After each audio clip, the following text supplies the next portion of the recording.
Good afternoon, sir.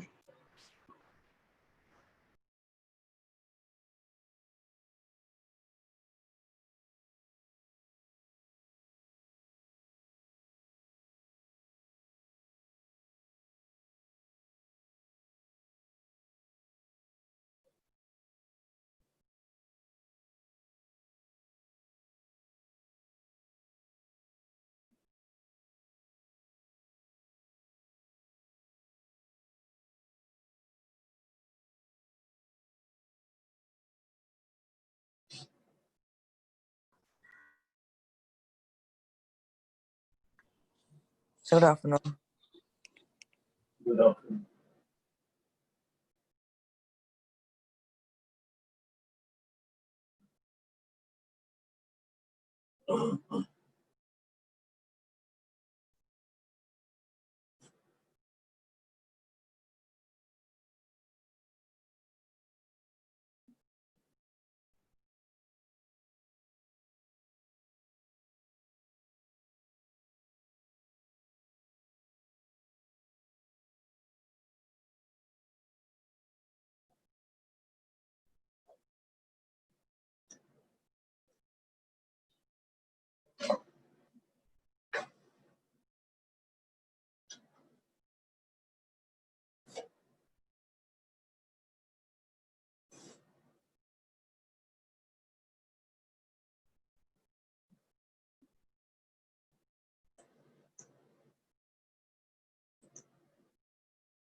हमने 6 exercise तक कर लिया था ना।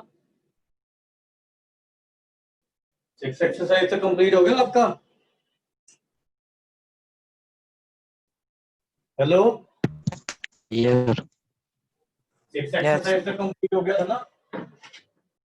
हाँ जी सर। तो अभी हम कुछ नॉर्मल फॉर्म के क्वेश्चन कर रहे हैं, उसके बाद फिर आगे करवाऊंगा आपको। और कुछ क्वेश्चन ऐसे भी करेंगे जो हमने कर चुका है, उसके ऊपर प्लेन की इक्वेशन वगैरह निकालने के काम आएगा। जैसे एक्सरसाइज 7 है।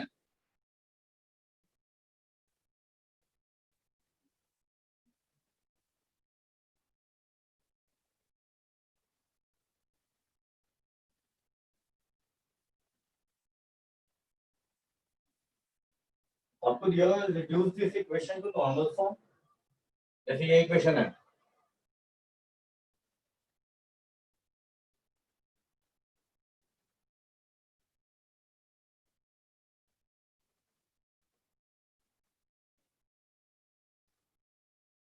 तो ये वेक्टर इक्वेशन है प्लेन का।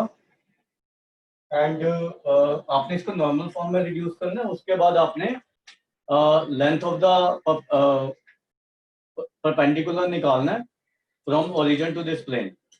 तो ये इक्वेशन इस फॉर्म में है, ये जो मैंने आपको बताया था।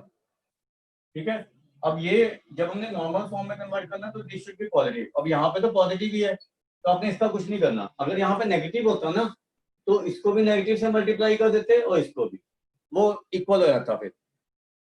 अब आपने क्या करना है, जो नॉर्मल फॉर्म होती है वो ये होती है आपकी। ठीक है, तो मतलब यहाँ पे आपको यूनिट वेक्टर बनाना है। ठीक है, तो नॉर्मल फॉर्म के लिए आपको ये कर देना है इसको।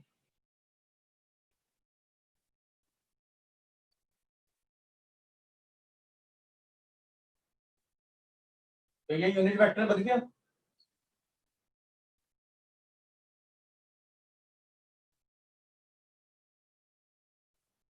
ये आपका आ रहा है 144, 144 प्लस 16, 169 आ रहा है ना 13। तो यहाँ भी 13 से डिवाइड करना इक्वालिटी के लिए। ठीक है, तो इसको हम बस इसी फॉर्म में लिखेंगे फिर।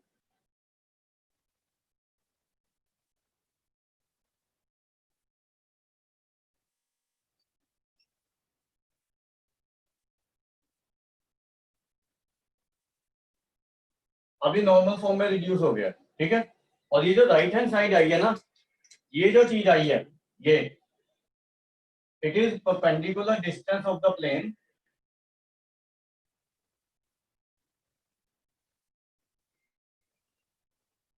from origin, मैंने आपको बताया था। तो ऐसे हम वेक्टर फॉर्म में कन्वर्ट कर सकते हैं इसको, ठीक है। तो you can write down this and then we can proceed to next question.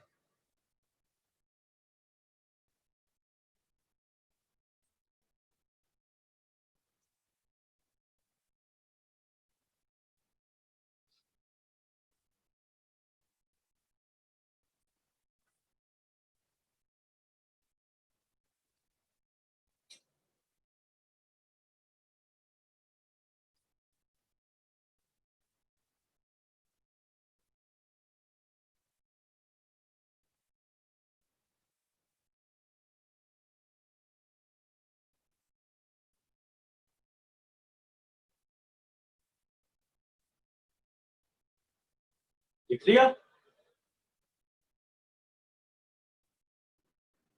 Yes sir. उसके बाद सेकंड क्वेश्चन देखो, find the vector equation of the plane which is at a distance of 5 units from the origin and which is normal to the vector this। मतलब normal vector क्या है आपका?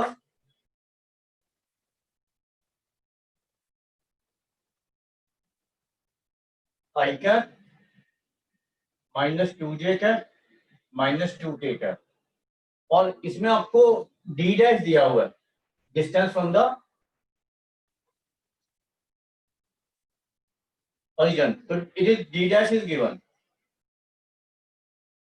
तो हमें पता है कि जब डी डैश गिवन होता है तो वेक्टर, इसका इक्वेशन क्या होता है प्लेन का? ये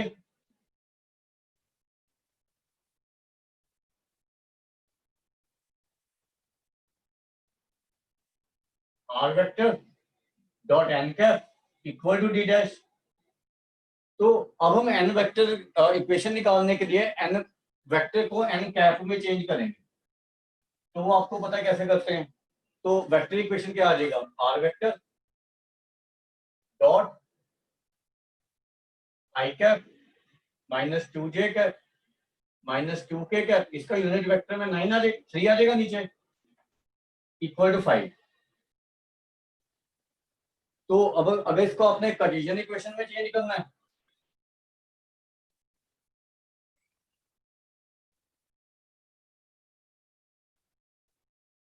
तो कार्टेशियन इक्वेशन इज, यहाँ पे x i cap y j cap z k cap put कर दो, तो 1/3 i cap 1/3 x i cap, sorry x minus 2/3 y minus 2/3 z equal to 5।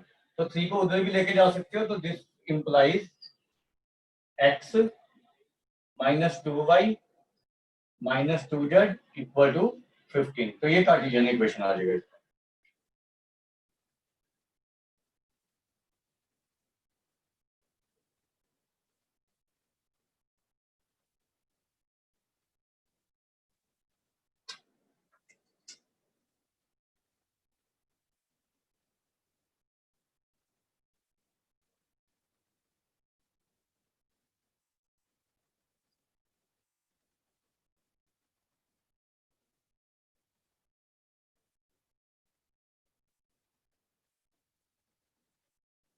Third question अपने आप ट्राई कर लेना, अगर कोई प्रॉब्लम हो तो मेरे से पूछ लेना, होमवर्क लिख लेना उसको। अब बात आती है कि अगर कार्टेशियन इक्वेशन में आपको दिया हुआ है तो how to reduce it into normal form. ठीक है, तो वही क्वेश्चन करेंगे। ये लिख लिया? यस सर। हाँ, तो उसको देखो कि कार्टेशियन फॉर्म में नॉर्मल फॉर्म में कैसे कन्वर्ट करना है और डिस्टेंस कैसे निकालना है। जैसे फोर्थ क्वेश्चन है,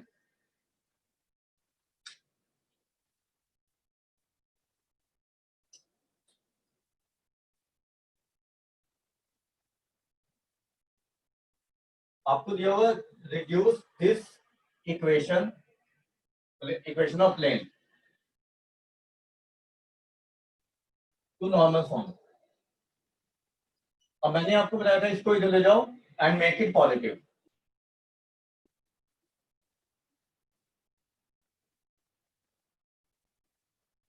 अब जब इसको पॉजिटिव बनाऊंगा तो we have to multiply this equation by negative sign.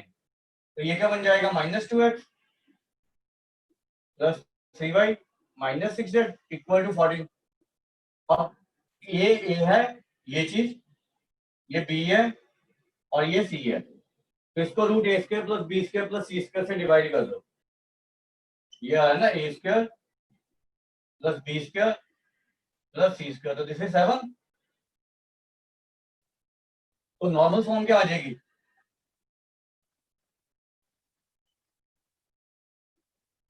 -2/7 x plus 3/7 y minus 6/7 z equal to 2। और अगर perpendicular distance from the origin निकालना तो ये आएगा 2।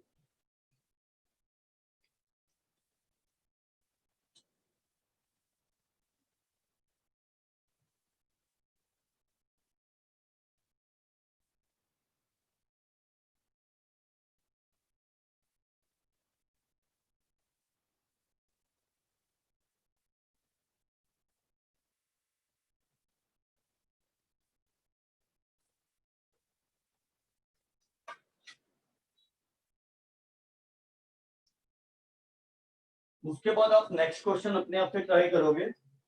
उसमें आपने एक पॉइंट दिया हुआ है और 2 पॉइंट नॉर्मल पे दिए हुए हैं, तो ऐसे क्वेश्चन हम कर चुके हैं। तो fifth you will try yourself.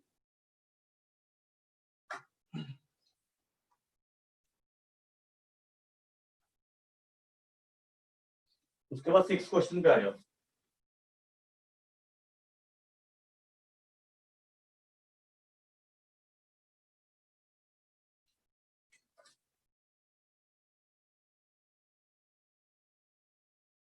आपको 2 प्लेन दिए हुए हैं, 2x plus 6y plus 6z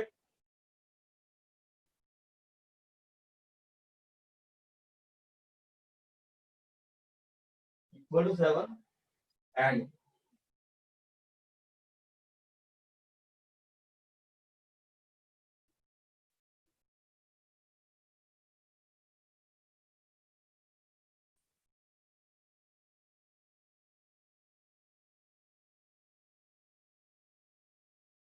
मैंने आपको बताया था कि 2 प्लेन के बीच में एंगल क्या होता है, angle between their normals.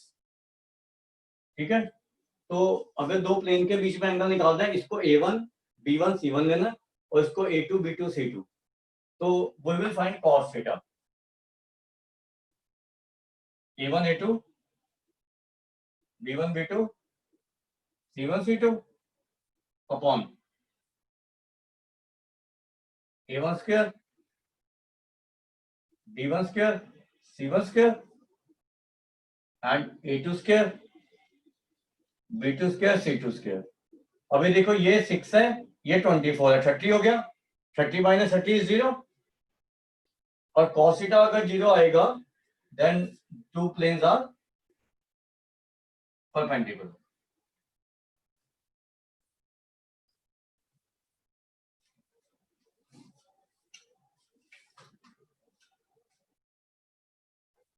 Seven question में लैम्डा का वैल्यू निकाल लेना अगर प्लेन परपेंडिकुलर है। 8th में हाँ ये समझ लो एक बार।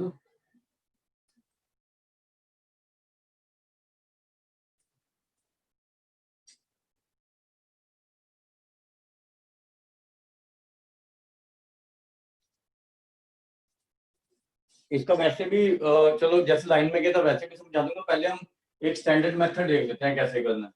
ये लिख लिया? हाँ जी सर। अब ये देखना आपने कि हमें ऐसे प्लेन का इक्वेशन कैसे निकालना है जो एक पॉइंट से पास कर रहा है और 2 प्लेन के परपेंडिकुलर है। ठीक है, तो ऐसे ऐसे ऐसे प्लेन का इक्वेशन कैसे निकालना है वो देख लो। Like your 8th question sir कौन सा प्लेन का क्वेश्चन निकाल है। कौन से प्लेन के क्वेश्चन निकालना है जो 2 के क्या कह परपेंडिकुलर रहे हो? हो? जो एक पॉइंट से पास सर, करता है जो और 2 दो प्लेन के perpendicular- परपेंडिकुलर हो। 8th क्वेश्चन देख ले, एक्सरसाइज 7 का जो भी Okay, करवा sir. रहा है। Find the equation of the plane passing through 1 1 -1। इससे पास कर रहा है एंड परपेंडिकुलर टू ये दो प्लेन गिवन है, x plus 2y plus 3z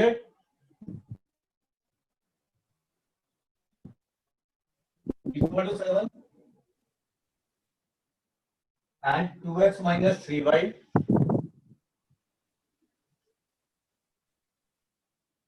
plus 4z equal to 0. तो अगर प्लेन, मैंने आपको बताया था कि अगर एक पॉइंट से पास करता हो प्लेन लिखना है तो आप लिख सकते हो a into X minus X one plus B into Y minus Y one plus C into Z minus Z one equal to 0. तो ये स्टैंडर्ड मेथड से करवा रहा हूँ मैं. एनी प्लेन passing through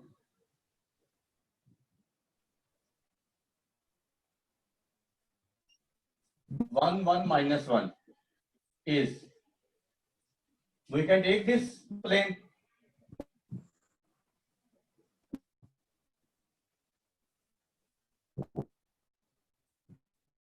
इसको फर्स्ट ले लो. अब इसमें जो नॉर्मल का डायरेक्शन रेशियो है ना वो एबीसी होता है, इसके नॉर्मल का डायरेक्शन रेशियो. तो because first is perpendicular to x plus 2y plus 3z, तो ये चीज क्या इंप्लाई करती है, a plus 2b plus 3c equal to 0, a1 a2 plus b1 b2 plus c1 c2 equal to 0. Similarly इसके साथ भी 0 होएगा डायरेक्शन रेशियो का प्रोडक्ट नॉर्मल की. तो similarly 2a minus 3b plus 4c equal to 0. अब यहां से हम प्रोपोर्शनल वैल्यू निकालेंगे जैसे मैंने आपको पहले बताया था स्ट्रेट लाइन में. तो एबीसी लिखेंगे, ए के कोफिशिएंट को छोड़ देंगे, बी के कोफिशिएंट लिखेंगे 2 माइनस 3, सी के कोफिशिएंट लिखो 3 4, उसके बाद ए के कोफिशिएंट लिखेंगे 1 2 और फिर बी के रिपीट कर देंगे. अप्रॉक्सिमेटली ऐसे प्रोपोर्शनल वैल्यू निकाल लो. 17 2 माइनस 7, ये वैल्यू यहाँ पे पुट कर दो बस पहली इक्वेशन में.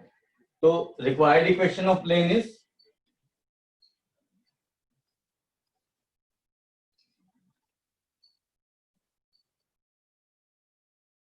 सेवनटीन एक्स माइनस 17, टू यहाँ पे पुट करो 2 बाई माइनस 2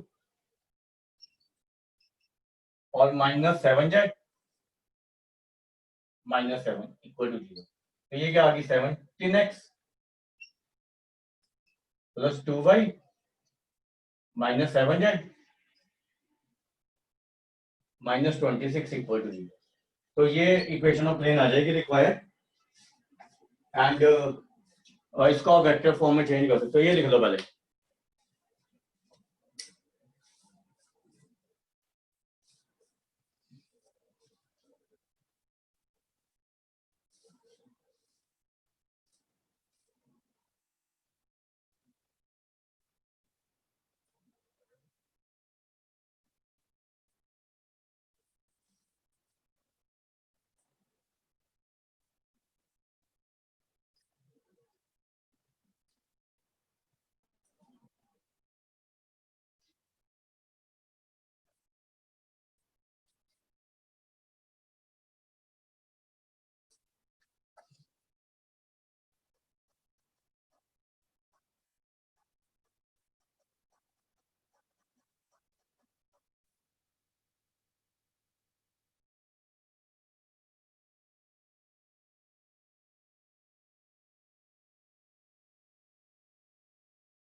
लिख लिया. सही लास्ट में क्या इक्वेशन z माइनस, ये लास्ट में इक्वेशन लिखिए.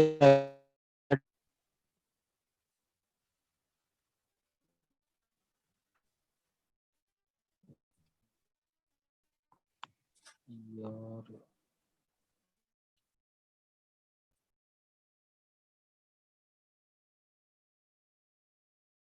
उसके बाद एक चीज नोट कर लेना, equation of plane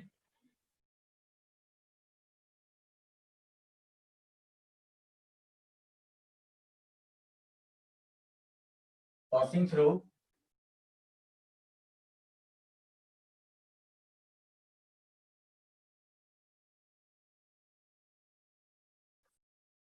x1 y1 z1 and perpendicular to two planes.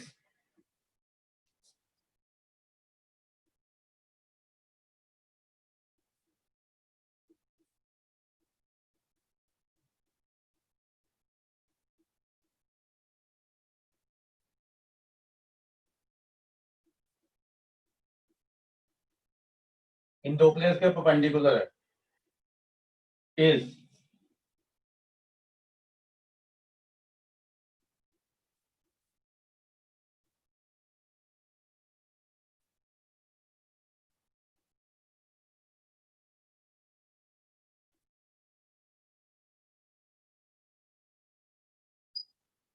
ये होगी।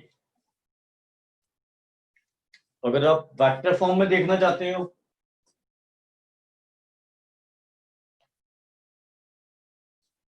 तो मान लो प्लेन पास कर रहा है in vector form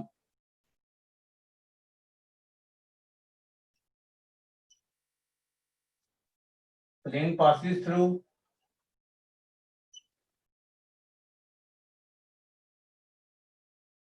a point whose position vector is a vector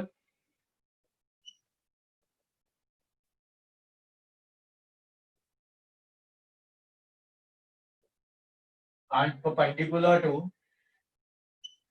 r vector dot n1 vector equal to d1 and r vector dot n2 vector equal to d2 is r vector minus a vector dot n1 vector cross n2 vector equal to 0। ये equation होगी आपकी।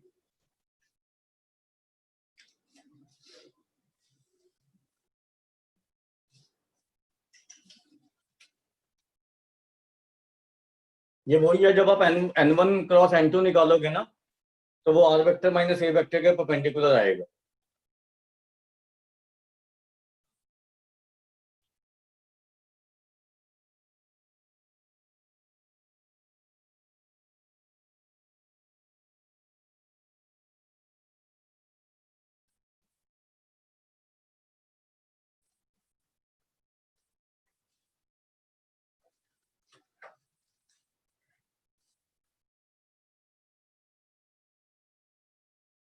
ये आप question आप try करोगे अपने आप से 9th 10th 11th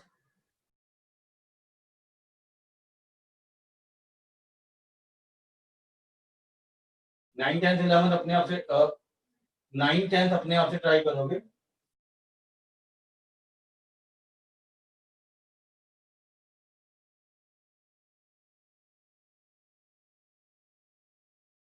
इलेवेंथ में जो रहता है 12th अपने आप से कर देना, ठीक है।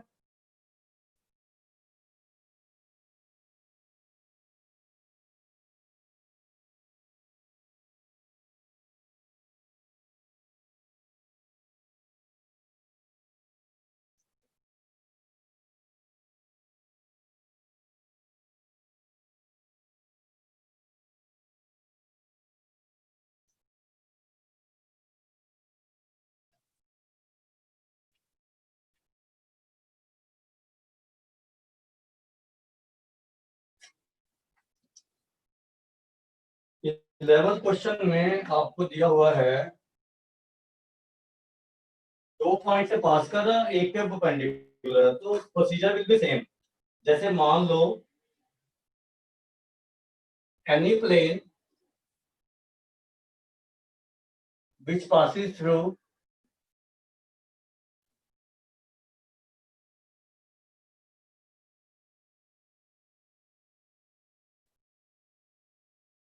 one minus 1 2 is a x minus 1 b y plus 1 and c z minus 2 equal to 0. इसको फर्स्ट ले लो. अब first passes through another point.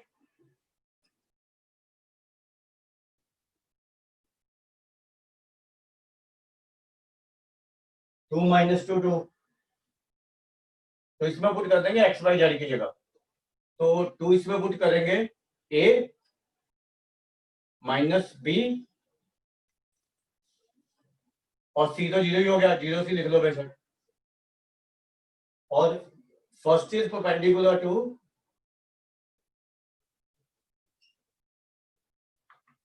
6x minus 2y plus 2z equal to 9. तो ये चीज क्या इंप्लाई करती है, 6 से minus 2b plus 2c equal to 0. अब ये सेकंड है, ये थर्ड है. यहां से प्रोपोर्शनल वैल्यू निकाल लो सेकंड और थर्ड से, और इसमें पुट करके देखो आंसर आ रहा है इक्वेशन. ये चेक करो.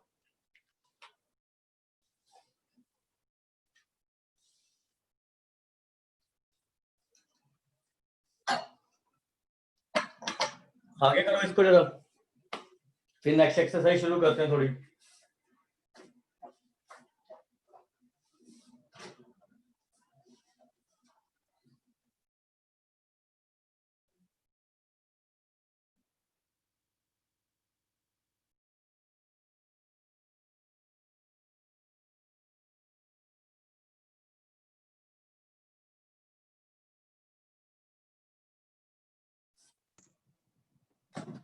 सर हाँ जी, सर ये सेकंड क्वेश्चन बताना कैसे लिखी है सर, ये नहीं समझ में आई.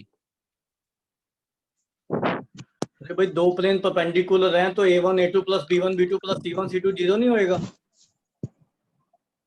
हाँ जी. तो इसकी डायरेक्शन रेशियो और इसकी डायरेक्शन रेशियो का प्रोडक्ट जीरो नहीं हो जाएगा नॉर्मल की.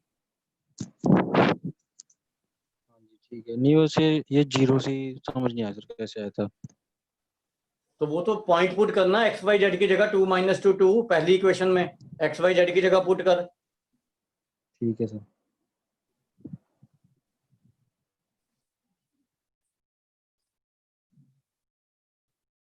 आगे समझ. हाँ जी सर.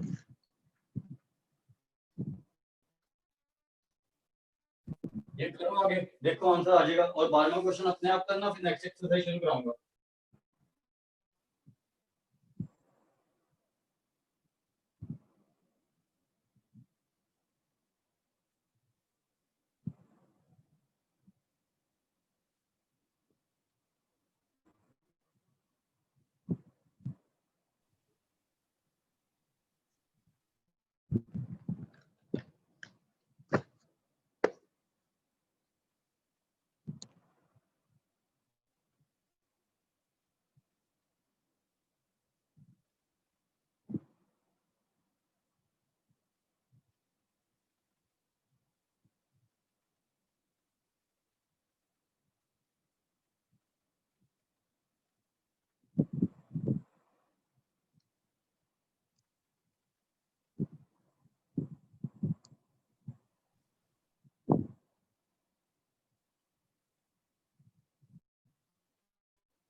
आया आंसर.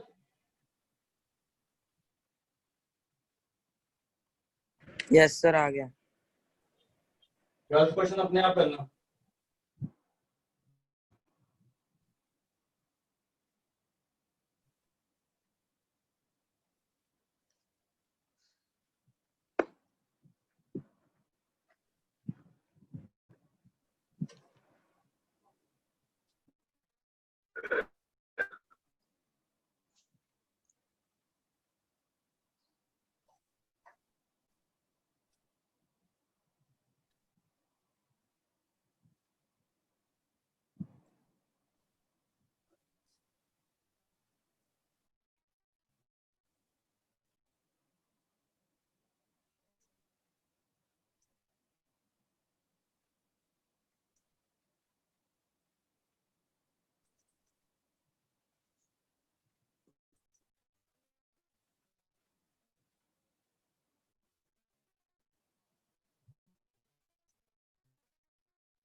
उसके बाद लिखो लाइन एंड अ प्लेन।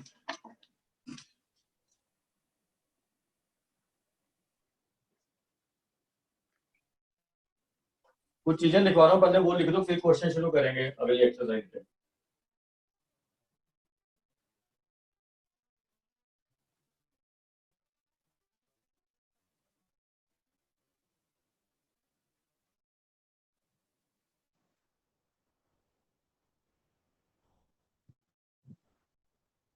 और जैसे मान लो एक प्लेन है आपके पास,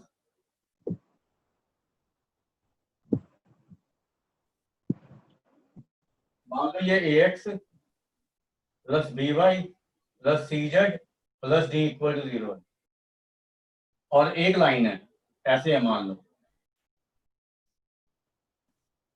इसका इक्वेशन है x minus x1 upon a1, y minus y1 upon b1, z minus z1 upon c1। ठीक है, और ये नॉर्मल है प्लेन का।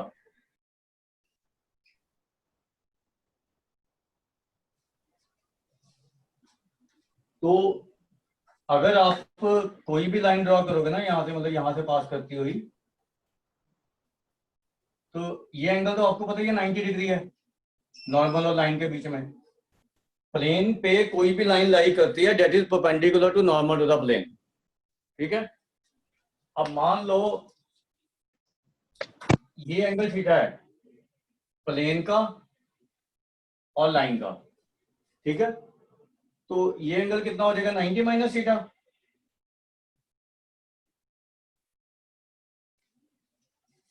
अब ये देखो कि हमारे पास ये दो लाइंस हैं जिनके बीच में एंगल 90 माइनस थीटा, दोनों की डायरेक्शन रेशो हमारे पास है। इस नॉर्मल की डायरेक्शन रेशो है एबीसी और इस लाइन की डायरेक्शन रेशो है A1 B1 C1। ठीक है, इसको C1 ले लो। तो एंगल बिटवीन देम हम निकाल सकते हैं जब रेशो दी होती है cos 90 माइनस थीटा। तो ये हो जाएगा आपका A1 B1 C1 upon A square plus B square plus C square, A1 square plus B1 square plus C1 square. और ये क्या आ जाएगा, साइन थीटा। तो ये जो फॉर्मूला है, this is angle between line and a plane. cos 90 minus theta sine theta होता है ना, इसलिए। सर ये नीचे स्क्वायर 2 बार क्यों कर दिया? A1 स्क्वायर A1 का और एक बार ये का है। तो दोनों दोनों की डायरेक्शन रेशियो का स्क्वायर नहीं करेंगे। दो बार कहाँ किया है, वहां A1 B1 C1 है, वहां A square B square C square है। ठीक ठीक है सर, मेरे को वो है ब्लर सी आ रही है ना थोड़ी, और सर थोड़ी वीडियो ब्लर आ रही है ना, इसलिए सेम सेम लगे दोनों। यहाँ से तो क्लियर है, वहां पे नेट की प्रॉब्लम है, बाकी से कुछ ठीक हाँ आ रही जी, है। हाँ जी, हाँ जी ठीक सर। है, देख रहा हूँ मैं।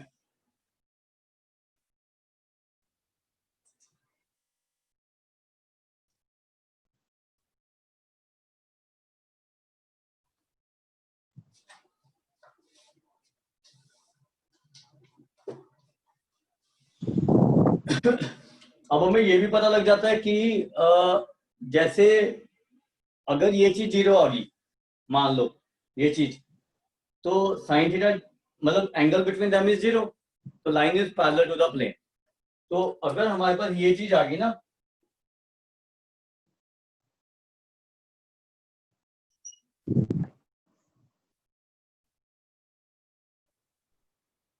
This implies line is parallel to the plane.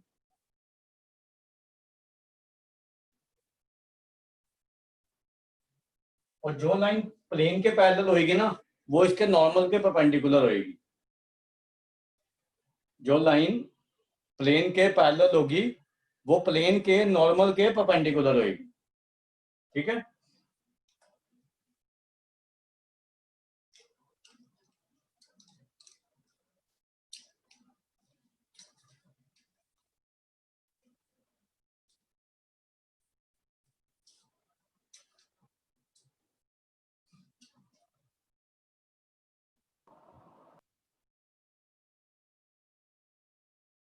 उसके बाद दो तीन चीजें और लिख लो।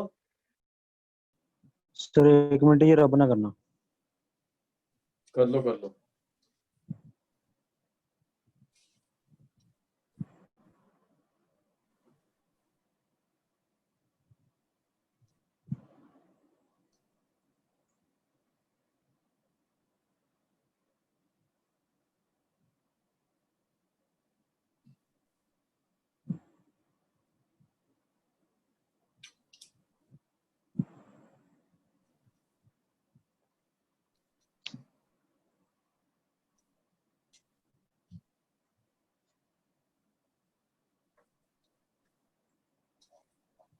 सर ये क्या लिखा है, इफ A1 है। A into A1 plus B1 plus C into C1 equal to 0, then line is parallel to the plane. ठीक है ठीक सर, है। कर दो रब।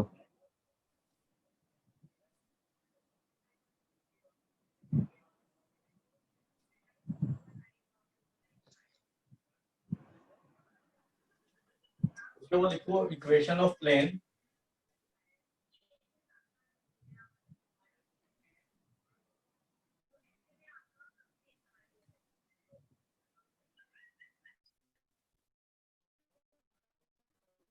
passing through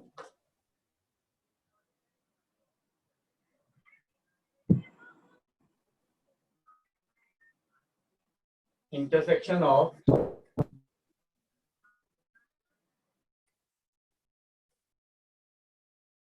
A1x plus B1y plus C1z plus D1 equal to 0 and A2x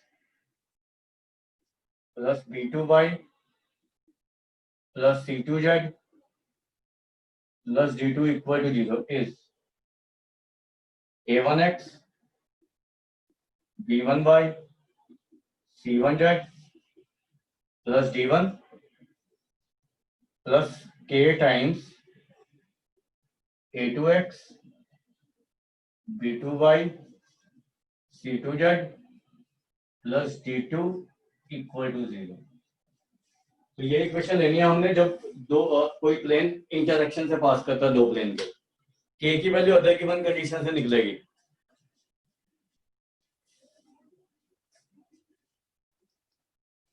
उसके बाद आपने नोट डाउन करना है perpendicular distance of the plane from a given point.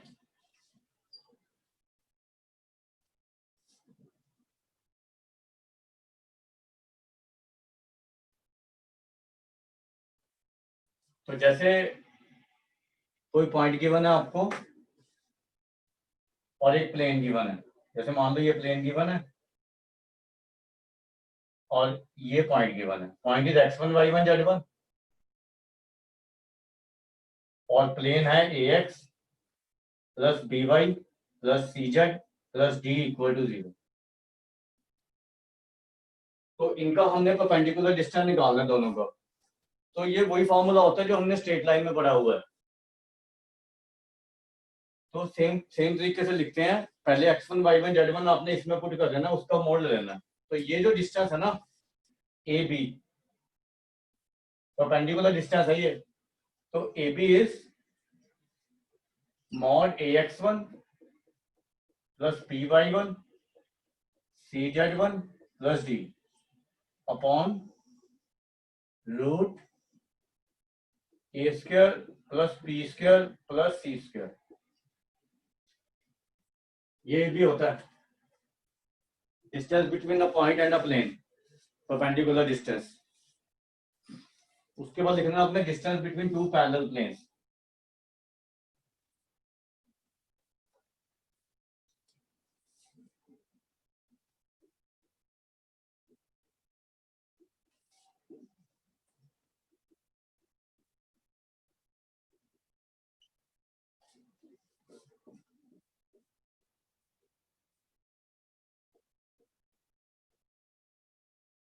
और पैरेलल प्लेन में जो होता है ना वो सिर्फ कांस्टेंट का डिफरेंस होता है। तो मान लो ये पैरेलल प्लेन है हमारे,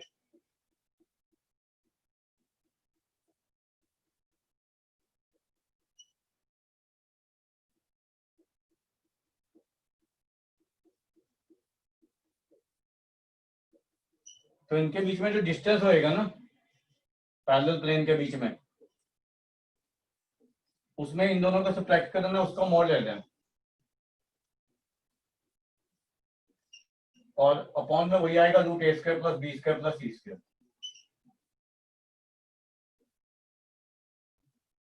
So this is the formula for distance between parallel planes.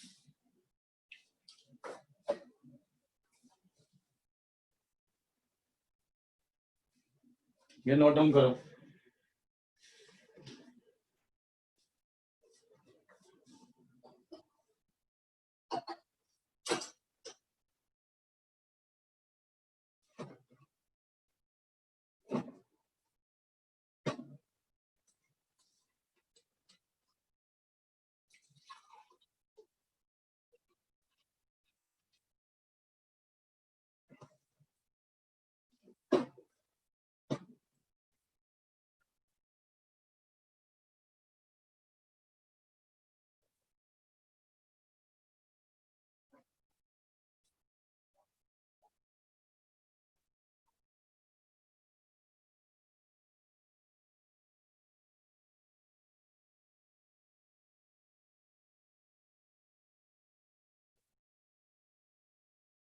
हो गया? कर लिया बच्चों नोट डाउन? Yes sir. इसके ऊपर क्वेश्चन करेंगे जो हमने अभी टॉपिक सर किया। 1 मिनट सर, अपना करना सर। तो पूछ रहा हूँ तब तो बोलता नहीं। सर मैं कब से बोल रहा हूँ सर, आवाज ही नहीं जा रही आगे। क्या करूँ मैं बताओ, मुझे थोड़ी पता लगेगा क्या आप बोल रहे हो। चलो सर मैं कोई नहीं, फोटो मंगवा लूंगा।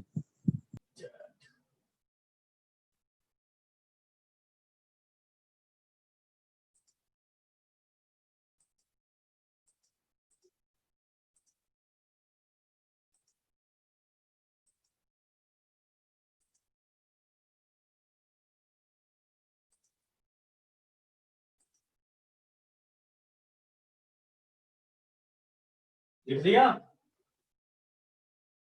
यस सर, ये लिख लिया पैरेलल प्लेन्स। भेज दिया कर। सर आज नेट नहीं चल रहा, पता नहीं क्यों। कोई नहीं, जब चलेगा तब देख लियो।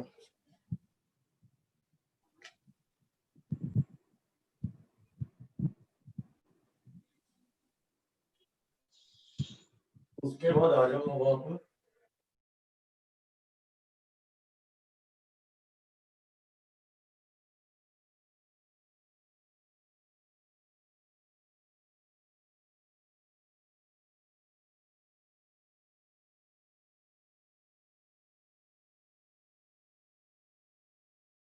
हमने अभी कौन सी एक्सरसाइज की थी? 7th? Yes sir. 7 हाँ 7th तक। 8th एक्सरसाइज पे आ जाओ।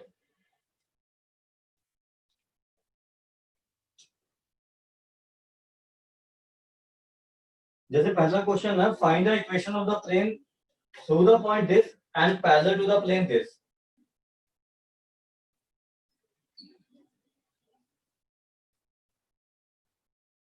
Plane passes through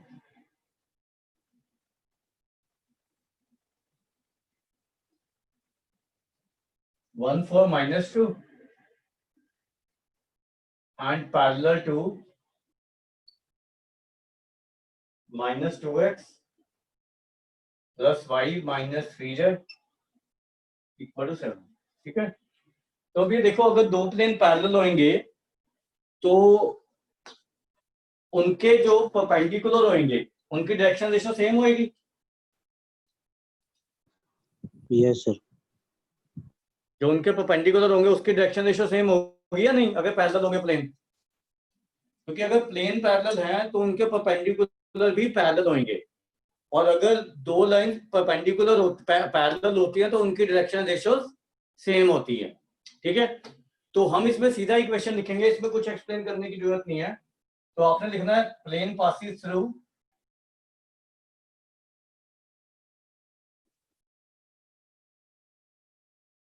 (1, 4, -2) and direction ratios of normal is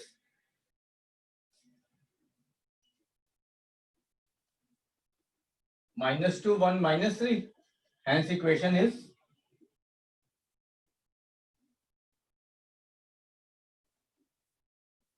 A x minus x1, B y minus y1, C z minus z1 equal to 0। इसको सॉल्व करोगे तो equation of plane आ जाएगा और इसको वेक्टर फॉर्म में आप कन्वर्ट कर सकते हो। ठीक है,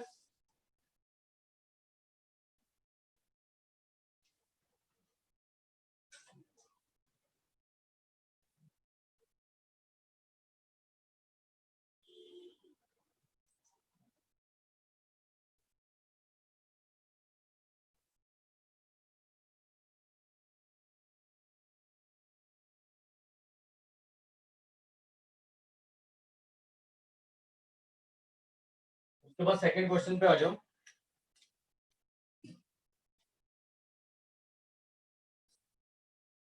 हो गया ये? Yes, Yes, sir. sir. Yes.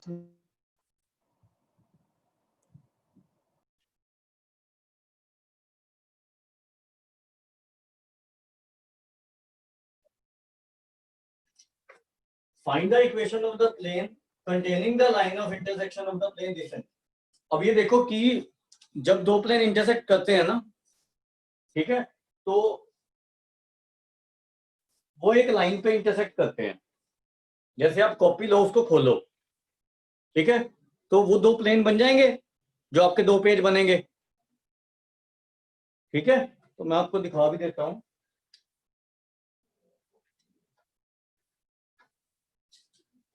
क्या दिखाऊं आपको, चलो एक मिनट।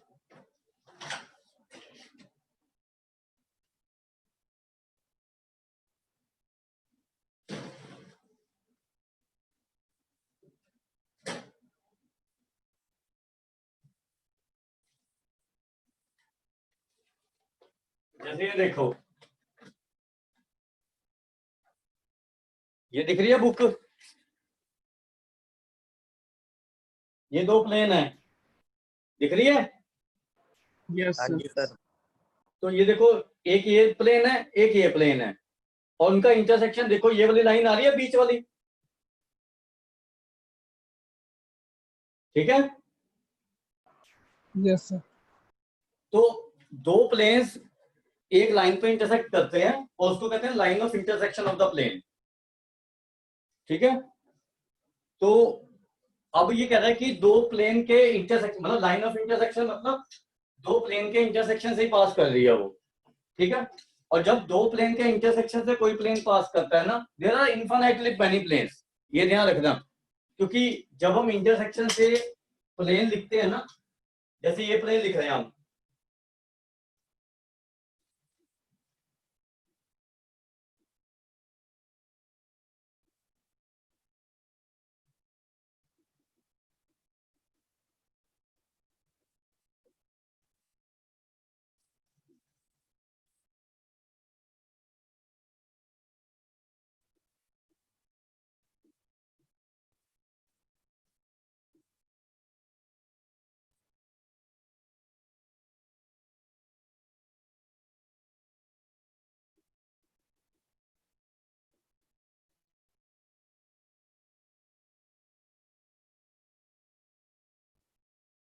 तो आपने 6 को भी इधर ले आना है।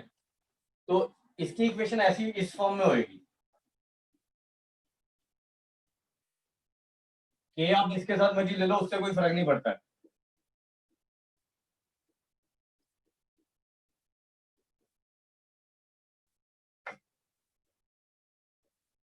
तो जब दो प्लेन के या line of intersection of plane से दो प्लेन के कोई प्लेन पास करेगा, इस फॉर्म में होएगा। अब आप के कोई भी वैल्यू पुट करोगे तो डिफरेंट प्लेन आते रहेंगे, तो इसीलिए there are infinitely many planes which passes through the intersection of two given planes. तो वो प्लेन कैसे डिफरेंशिएट होंगे? वो नॉर्मल की डायरेक्शन से डिफरेंशिएट होंगे, क्योंकि उन प्लेन्स में नॉर्मल की डायरेक्शन अगर डिफरेंट प्लेन लोगे तो सेम नहीं रहेगी। ठीक है, तो they are differentiated by direction of the normal. तो इसीलिए हमें एक एक्स्ट्रा कंडीशन गिवन होती है जिससे कि हम के का वैल्यू निकाल दें। जैसे यहाँ पे गिवन है कि ये जो प्लेन है ना, ये वाला, इट पासिस थ्रू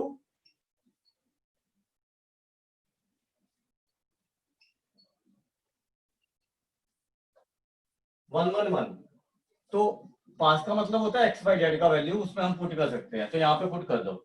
तो ये चीज क्या इंप्लाई करती है, 1 + 1 + 1 - 6।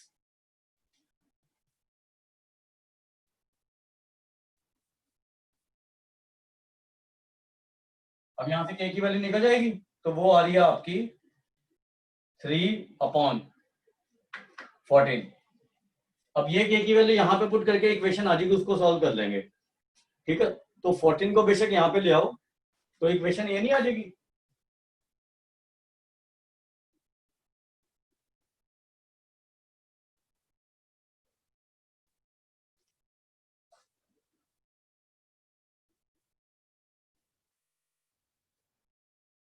तो इसको सॉल्व कर लोगे तो आपके पास रिक्वायर्ड इक्वेशन आ जाएगी प्लेन की।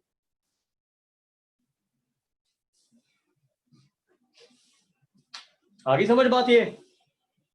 तो जब भी Yes, line of sir. Intersection से, जो भी दो प्लेन के इंटरसेक्शन से या लाइन ऑफ इंटरसेक्शन से कोई भी प्लेन पास करेगा, तो आपने इस फॉर्म में लेना, के की फॉर्म में।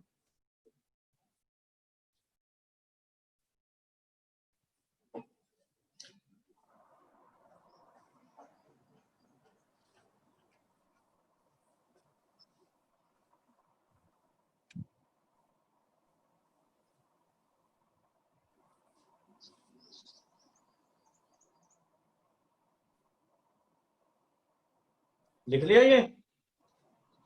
Yes, sir. उसके बाद थर्ड क्वेश्चन पे आ जाओ।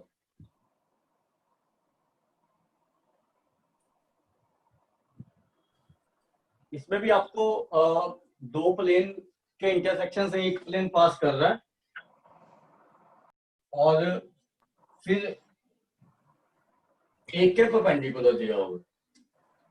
वेक्टर इक्वेशन को कार्टेशियन इक्वेशन में चेंज कर देना आपने। तो ये है हमारा थर्ड क्वेश्चन। तो ये वेक्टर इक्वेशन में दिया हुआ है, इसको कार्टेशियन में चेंज कर दो।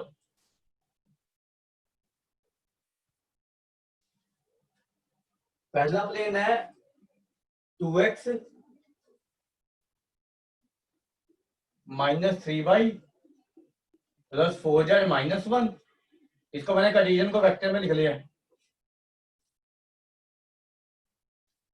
Plus k time 4x - 4y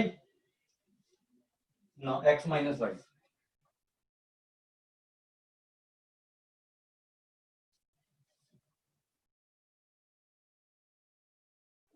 +4।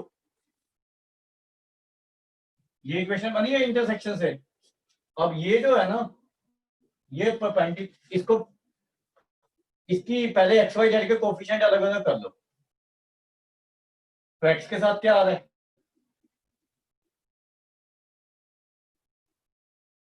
Y के साथ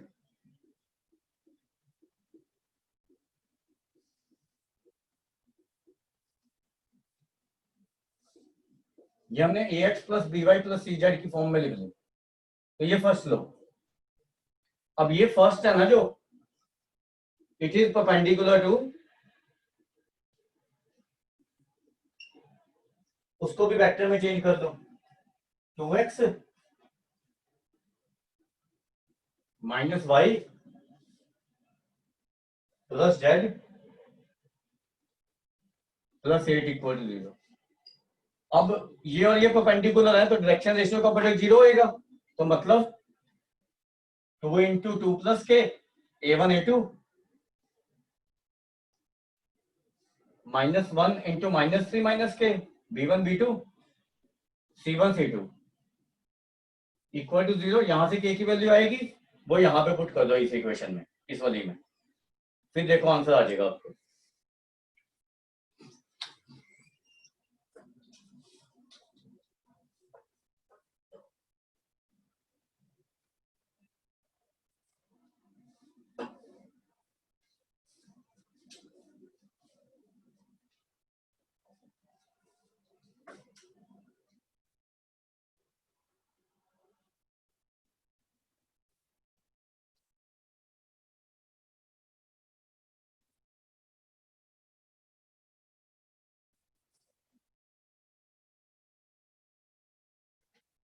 आंसर निकाल के देख लो एक बार, फिर चौथा क्वेश्चन कराता हूँ।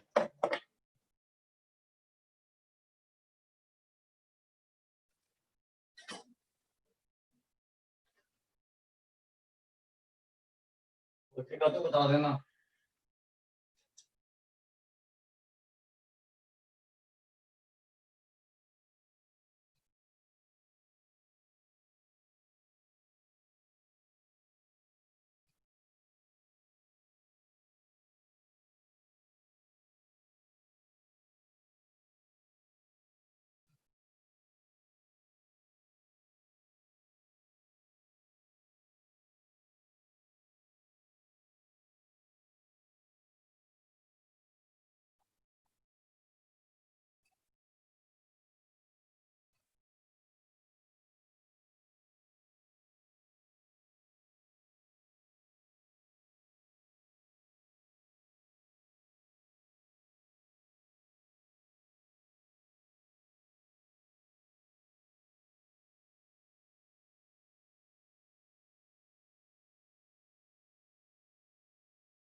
आया आंसर?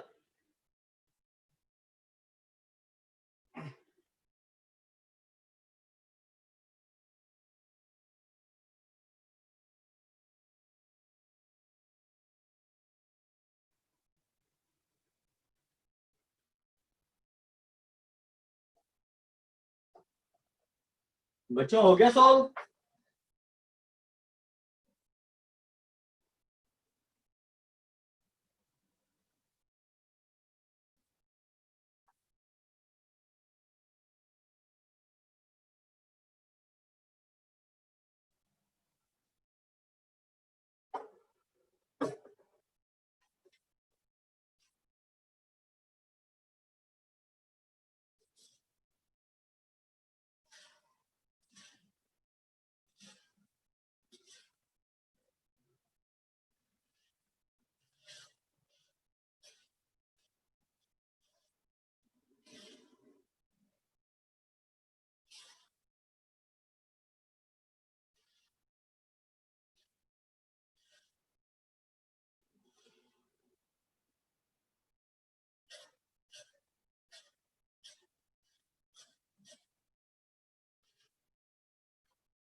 वो हो गया या नहीं सॉल्व?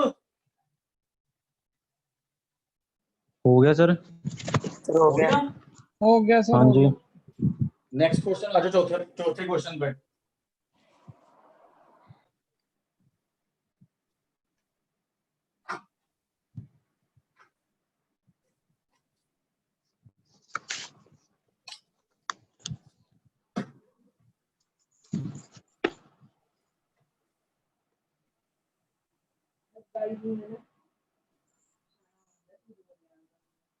मिल गया।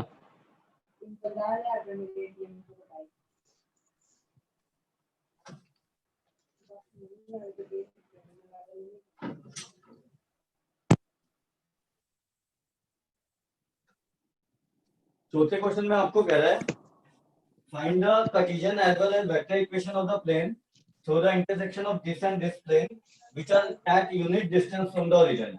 तो पहले तो इंटरसेक्शन लिमिट बनवा के रखो ना। वो वाली इक्वेशन लिख लो। No it's not like that. No it's not like that.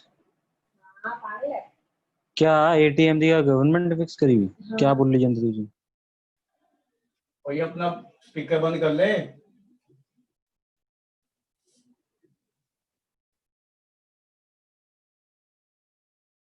To x plus 6y plus 12 plus k times दूसरी equation 3x minus y plus 4z। तो इसमें भी एक्स वाई जेड के कोफिशिएंट अलग करो जरा।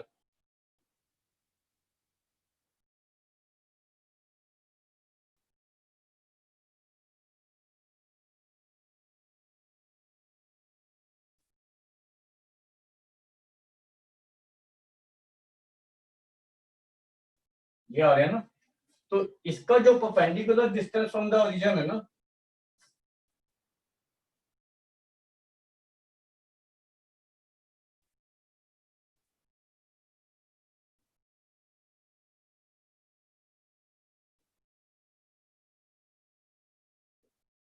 यूनिटी है। यूनिटी का मतलब यूनिट डिस्टेंस मतलब एक डिस्टेंस पे है।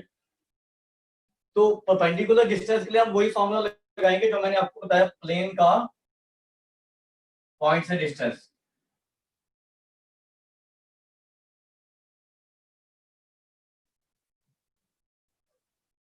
ये भी फॉर्मूला बताया ना।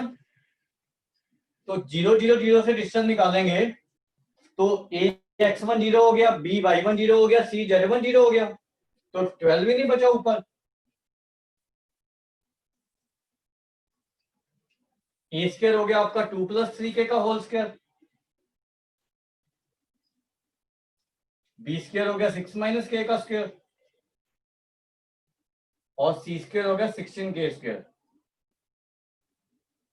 Equal to 1। इसको इधर ले जाके स्क्वेयरिंग बोथ साइड करेंगे, उससे हमारा k का 2 वैल्यूज आएंगी, वो निकाल लेते हैं।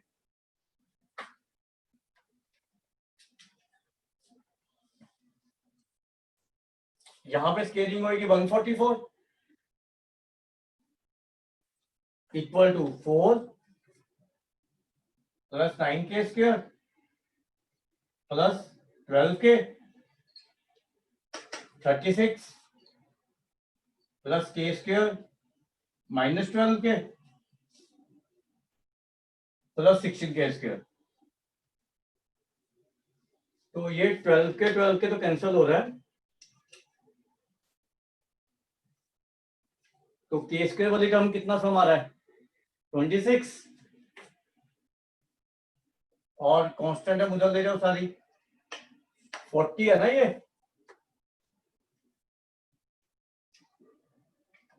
144 में से 40 गए तो 104 बचा, तो k स्क्वायर कितना आ गया 4 नहीं आ गया, तो k आ जाएगा ±2। अब k की वैल्यू एक बार 2 यहां पे पुट कर दो, एक बार -2 पुट कर दो, तो दो इक्वेशन आ जाएंगी ये वाली। तो there are 2 planes not 1।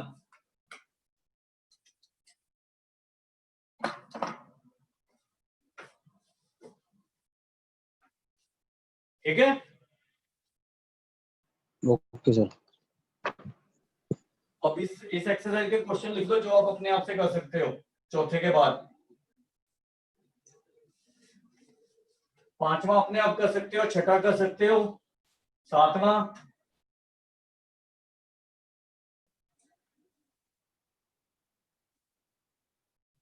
9th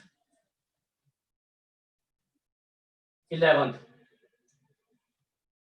लिख लिए। हाँ जी सर।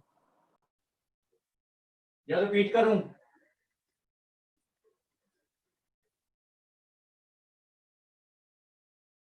तो ये क्वेश्चन कर लेना। तो कोशिश करेंगे कि नेक्स्ट क्लास में आपका प्लेन, लाइन एंड प्लेन सब कुछ खत्म हो जाए और सिर्फ स्फीयर रह जाए। ठीक है, तो ये कोशिश करेंगे नेक्स्ट क्लास में। ओके। अब ओके आपके सर। इस एक्सरसाइज के दो तीन क्वेश्चन रह जाएंगे, वो मैं नेक्स्ट टाइम करा दूंगा आपको। ठीक है, मेरे ख्याल से नेक्स्ट क्लास में खत्म हो जाना चाहिए स्फीयर से पहले पहले। ठीक है बच्चों।